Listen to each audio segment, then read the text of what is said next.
Hello guys, क्या हाल चाल। Welcome to our channel logic. आज अपन बात करेंगे आर्टिकल 13 के बारे में। आर्टिकल 13 जो है वो डील करता है ऐसे लॉज के साथ जो कि इनकंसिस्टेंट है फंडामेंटल राइट्स के साथ। और वो जो लॉज है, वो लॉज चाहे कॉन्स्टिट्यूशन के फोर्स में आने से पहले के बने हो या कॉन्स्टिट्यूशन के फोर्स में आने के बाद बने हो, ये मैटर नहीं करता। मैटर जो करता है वो ये है, क्या वो लॉज इनकंसिस्टेंट है। और अगर वो लॉ इनकंसिस्टेंट है तो वो लॉज को वॉइड डिक्लेयर करता है आर्टिकल 13। ठीक है, तो हम ये कह सकते हैं कि आर्टिकल 13 जो एज ए रक्षक काम करता है आर्टिकल फंडामेंटल राइट्स के लिए। ठीक है भैया, तो आर्टिकल 13 के बारे में अपने जान लिया इंट्रोडक्शन। अब अपन इसका एक ओवरव्यू लेते हैं। आर्टिकल 13 के अंदर बेसिकली टोटल 4 क्लॉज है। ये जो 4 क्लॉज है, इसमें से जो चौथा क्लॉज है भाई, वो जो चौथा क्लॉज है वो 24th अमेंडमेंट से आया था। और क्योंकि वो 24th अमेंडमेंट से आया, इसका मतलब इसके पीछे कोई स्टोरी होगी, है ना। इसके आने के पीछे कोई स्टोरी भी तो हो सकती है। तो इसलिए अपन इस क्लॉज को सबसे लास्ट में देखेंगे।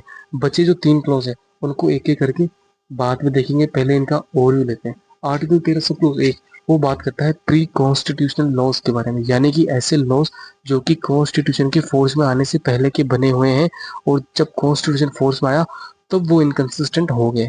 ठीक है, दूसरा जो क्लोज है वो बात करता है पोस्ट कॉन्स्टिट्यूशनल लॉज के बारे में, यानी कि ऐसे लॉज जो कि कॉन्स्टिट्यूशन के फोर्स में आने के बाद आए हैं और वो इनकंसिस्टेंट है फंडामेंटल राइट्स के साथ, तो उनका क्या हश्र होगा। तीसरा जो क्लोज है वो डिफाइन करता है लॉ को। अब लॉ को क्या डिफाइन करेगा आप बोलोगे, तो भाई अपन जनरल अपनी जनरली अपन लॉ को क्या मानते हैं, कोई भी लेजिस्लेशन। पर ये जो सपोज 3 है, ये बोलता है कि लॉ के अंदर सिर्फ लेजिस्लेशन नहीं और भी बहुत सारी चीजें इंक्लूडेड होती है। ठीक है, ये 3 क्लोज का अपन ने ओवरव्यू ले लिया है। अब अपन एक एक क्लोज को डिटेल में पढ़ेंगे। सबसे पहले आर्टिकल 13 सब close 1।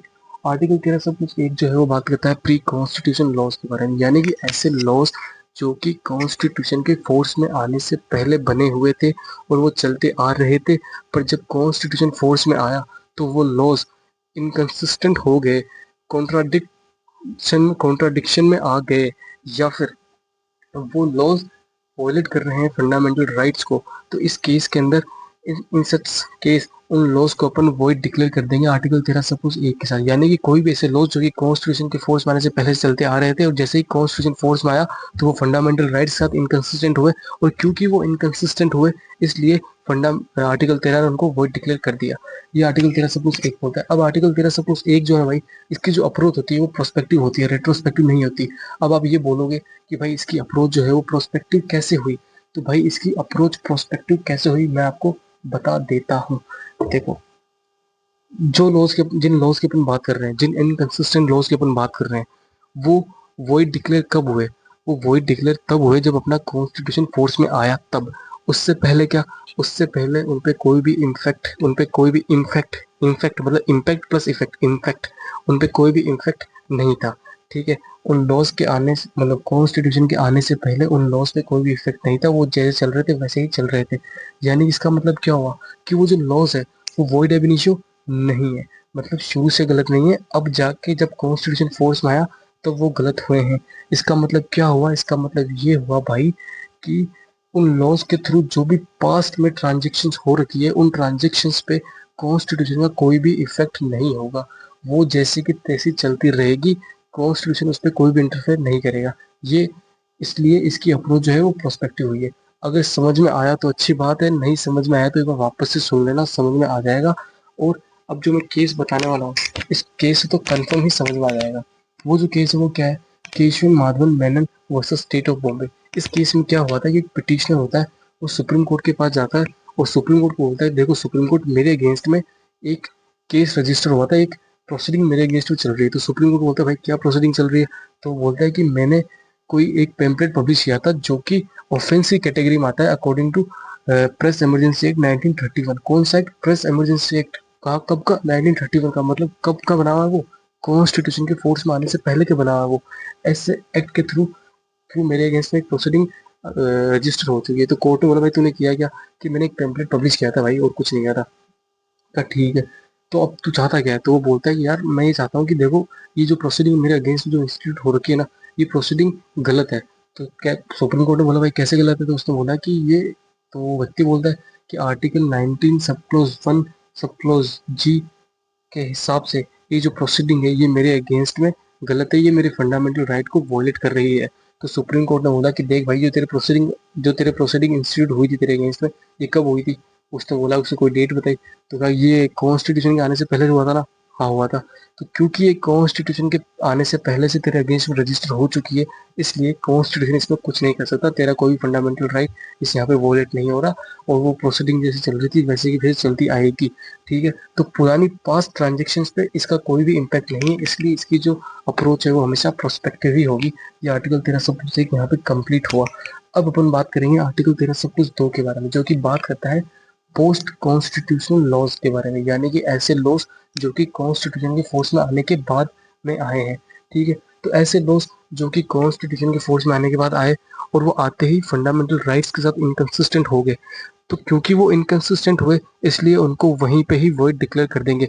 They will be declared void from their very inception. जिस दिन वो आए उसी दिन उनको वॉइड डिक्लेयर कर दिया, यानी कि ये क्या हुआ, ये यहाँ पे वॉइड अब इनिशियो हो चुका है, मतलब शुरुआत से ही वॉइड। अब अपन ने वॉइड तो डिक्लेयर कर दिया, पर फिर भी इनकी वॉइडनेस, इनकी नलिटी का डिक्लेरेशन बाय यानी कोर्ट इज नेसेसरी।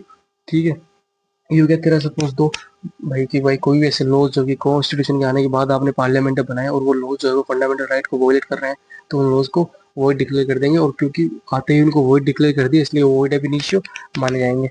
अब अपन बात करते हैं, ये जो आपने स्क्रीन पर आप देख रहे होंगे, doctrine of eclipse not apply on post constitution laws, Deepchand versus state of UP. ये जो चीज है ना, ये चीज आपको बाद में समझाऊंगा, पहले आप देख लीजिए दोनों डॉक्ट्राइन को। ये डॉक्ट्राइन है, doctrine of severability and doctrine of eclipse. ये मैंने पुरानी वीडियो में अच्छे से समझाया विद केस लॉस, पर फिर भी एक बार मैं आपको ओवरव्यू दे देता हूँ कि इसके बारे में क्या क्या आपको जान लेना चाहिए। डॉक्ट्राइन ऑफ सर्वेबिलिटी क्या होती है? डॉक्ट्राइन ऑफ सर्वेबिलिटी का मतलब होता है कि जब भी किसी स्टैट्यूट को आप वॉइड डिक्लेयर करते हो, किसी भी स्टैट्यूट को वॉइड डिक्लेयर नहीं करते, किसी भी स्टैट्यूट के किसी पर्टिकुलर पार्ट को आप वॉइड डिक्लेयर करते हो, तो क्वेश्चन अराइज होता है कि आपने नहीं, सॉरी सॉरी सॉरी, आपने किसी भी स्टैट्यूट के किसी पर्टिकुलर पार्ट को आपने अनकॉन्स्टिट्यूशनल डिक्लेयर कर दिया, तो ये क्वेश्चन अराइज होता है कि भाई पूरे के पूरे स्टैट्यूट को ही अनकॉन्स्टिट्यूशनल डिक्लेयर कर दें, वॉइड डिक्लेयर कर दें, या फिर उस बस पर्टिकुलर पार्ट को ही अपन वॉइड रखें। तो सुप्रीम कोर्ट ने एक डॉक्ट्राइन दी जिसका नाम था डॉक्ट्राइन ऑफ सर्वेबिलिटी। इस डॉक्ट्राइन के हिसाब से इस डॉक्ट्राइन के हिसाब से अगर वो पार्ट जो कि अनकॉन्स्टिट्यूशनल है कॉन्स्टिट्यूशन के साथ, ठीक है, वो पार्ट अगर सेपरेट हो सकता है, यानी कि वो ऑफेंडिंग पार्ट जो है अगर वो सेपरेट हो सकता है उस पूरे पूरे स्टैट्यूट से, तो बस उस ऑफेंडिंग पार्ट को ही वॉइड डिक्लेयर करना है, बाकी के पूरे स्टैट्यूट पे कोई भी मतलब हाथ डालने की जरूरत नहीं है, वो जैसा है वैसे ही चलता रहेगा। ये बात डॉक्ट्राइन ऑफ सेवरेबिलिटी बोलता है। अब आता है अपना doctrine of Eclipse. Doctrine of Eclipse क्या बोलता है? डॉक्ट्राइन ऑफ इक्लिप्स बोलता है कि भाई कोई भी ऐसा लॉ जो कि फंडामेंटल राइट को वॉयलेट करता है, ठीक है, अगर वो फंडामेंटल राइट को वॉयलेट करता है, इसका मतलब ये नहीं कि वो जो लॉ है वो लोग पूरा पूरा डेड डिक्लेयर कर दोगे, खत्म कर दोगे उस लॉ को। ठीक है, वो लॉ बस कुछ टाइम के लिए इनएक्टिव हो जाएगा, कुछ टाइम के लिए इनफोर्सिबल हो जाएगा। ठीक है, अनइनफोर्सिबल हो जाएगा, उसको डोरमेंट डिक्लेयर कर देंगे।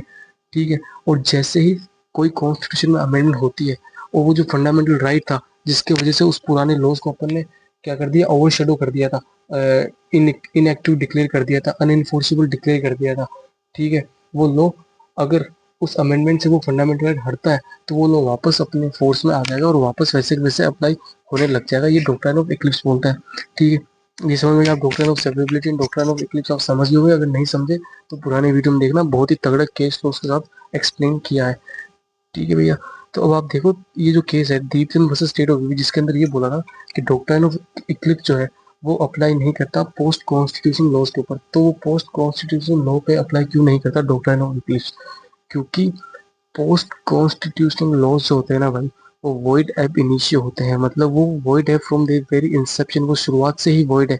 आप बाद में अमेंडमेंट करके उनको चेंज नहीं कर सकते, उनको मतलब सॉरी बाद में आप अमेंडमेंट करके कॉन्स्टिट्यूशन में अमेंडमेंट करके उन लॉज को आप वापस से सही नहीं करार कर सकते, वो वॉइड है फ्रॉम देयर वेरी इंसेप्शन, उनको कभी सही माना ही नहीं जाएगा।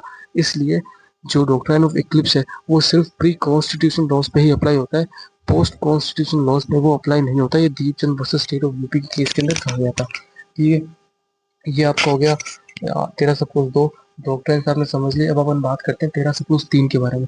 13+3 जो है ना भाई, 13+3 जो है वो बात करता है लॉ के बारे में। लॉ के बारे में आपको बता दिया, लॉ को ये डिफाइन करता है। अब लॉ को डिफाइन कैसे करता है कि लॉ के अंदर जनरली जो है वो लेजिस्लेशन आती है, पर इसके हिसाब से लॉ के अंदर सिर्फ लेजिस्लेशन नहीं, लॉ के अंदर कस्टम भी आएगा, लॉ के अंदर यूजेस भी आएंगे, लॉ के अंदर बायलॉज भी आएंगे, रेगुलेशंस भी आएगी, नोटिफिकेशंस भी आएगी, सब लॉ के अंदर आएगी।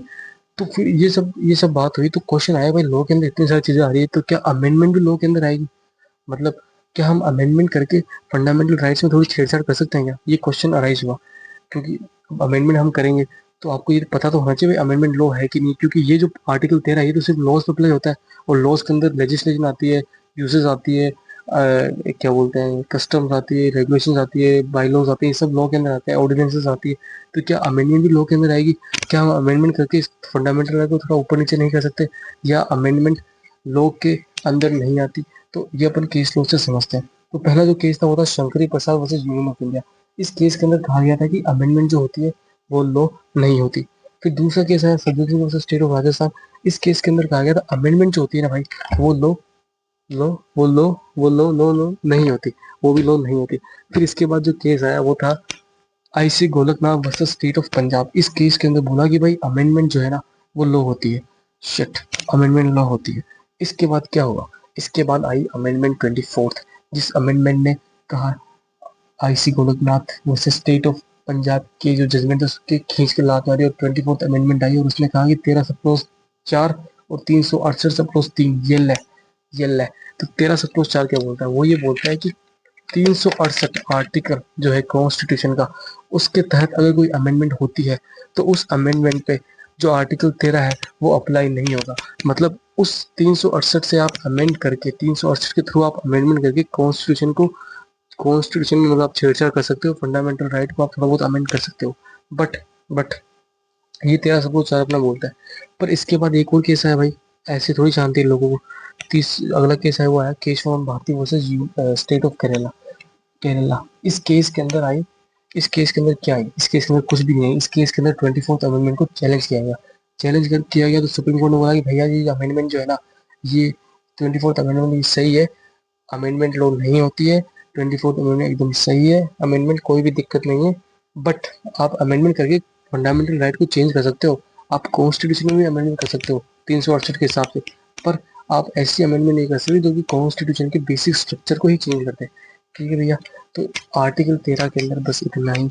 अगर समझ में आया हो तो लाइक कीजिएगा, सब्सक्राइब कीजिएगा और कमेंट कीजिएगा। और कोई भी नहीं, मत करो, इतना बढ़िया पढ़ा भी नहीं रहा, फिर भी मैं अपना बेस्ट दे रहा हूँ भाई। मैं खुद स्टूडेंट हूँ, मैं खुद पढ़ाने का ट्राई कर रहा हूँ। अगर नहीं समझ में आए तो कोई बात नहीं, एक बार वापस सुनना।